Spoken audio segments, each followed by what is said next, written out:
এটা বানানো হচ্ছে চকলেট কেক। তার মধ্যে আমি ওরিও বিস্কুট পেস্ট করে এটাকে দিয়েছি। তারপরে ক্রমশ দুধ দেওয়া হচ্ছে অল্প অল্প করে, এটাকে ফাটানো হবে। তারপরে বেকিং পাউডার দিয়েছি হাফ চামচ, বেকিং সোডা দিয়েছি হাফ চামচ। এবারে দেখাচ্ছি তোমাদের কিভাবে কি করা হচ্ছে। দিচ্ছি চকলেট সিরাম। অল্প অল্প করে দুধ দিয়ে এটাকে ফাটাতে হবে, যেহেতু চকলেট কেক ওই জন্য চকলেট সিরাম তো রাখবেই। দেখো ফাটানোটা আমার কীরকম হয়েছে, এইরকম, এই যে এই হলো। এতে কিন্তু জল পড়বে না, স্রেফ দুধ পড়বে। দুধ দিয়ে তোমাদের ফাটাতে হবে। ধাপে দিয়েছি আমি ওরিও বিস্কুট, যেটা আমি ফাটিয়েছিলাম দুধ দিয়ে, সেটাকে দিয়েছি। দ্বিতীয় ধাপে দিয়েছি আমি ক্যাডবেরিটাকে দুধ দিয়ে ওটাকে মানে গুলে নিয়েছি। গুলে নেওয়াতে তারপর দ্বিতীয় ধাপে দিয়েছি, আবার তৃতীয় ধাপে দিয়েছি আমি ওই মানে ওরিও বিস্কুটের এটা দিয়ে আমি এটাকে সেট করে নিয়ে এবারে মাইক্রোওভেনে দেব। এবার কতক্ষণ দেব সেটা তোমাদেরকে দেখিয়ে দেবো।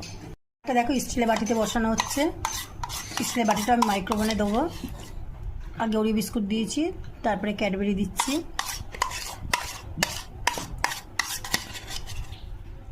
বাটিতেও বসিয়ে নিয়েছি, ছোটো বাটিতে দিয়ে নিয়েছি। এবার চলো ওটিজিতে নিয়ে যাব, কত ডিগ্রিতে দেবো তোমাদেরকে দেখিয়ে দিই। এটা করছি চিকেন বার্ন, যেটা হচ্ছে আমি ইস্ট দিয়ে দুধ দিয়ে ওটাকে আগে আমি ময়দাটাকে মেখে হোল নাইট রেখে দিয়েছিলাম। তবে চিকেনটাকে কষে নর্মাল মশলা টশলা দিয়ে যেরকমভাবে চিকেন কষে কিমা করে কষেছি, কষে ওটাকে পুর ভরে এভাবে দিয়েছি। এটাকে আমি মাইক্রোওভেনে দেব।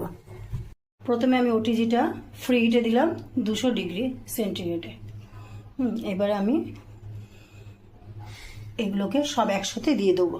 এই বানটাকেও দেবো, এই দুটো কেক করেছি, কেক দুটোকেও দেবো।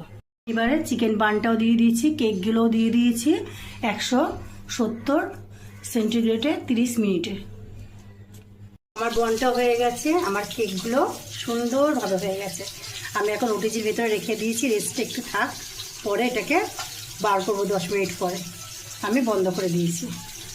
Tata bye bye.